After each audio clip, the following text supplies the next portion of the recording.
ఈ వాక్యాన్ని వీక్షిస్తున్న సహోదరి సహోదరులందరికీ క్రీస్తు పేరట వందనములు.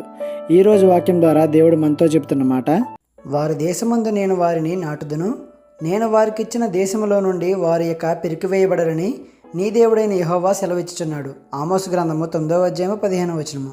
పవిత్రులను, పరిశుద్ధులను, నీతిమంతులను వారి దేశంలో వారు నాటబడతారు. దేవుడు వారికి ఇచ్చిన దేశంలో నుండి వారి యొక్క పెరికివేయబడరు అని దేవుడు సెలవిస్తున్నాడు. నిజమే, దేవుడు మనకిచ్చే రాజ్యంలో, మన కోసం స్థిరపరుస్తున్న రాజ్యంలో ప్రవేశించాలంటే దేవునికి నచ్చినట్లు, ఆయన మెచ్చేటట్లు మన జీవితాలు ఉండాలి. అప్పుడే ఆయన రాజ్యంలో చేరగలుగుతాం. ఒకసారి ఆ రాజ్యానికి అర్హులమయ్యాక అక్కడి నుండి నిన్ను ఎవరు తోలివేయలేరు, పెరికివేయలేరు.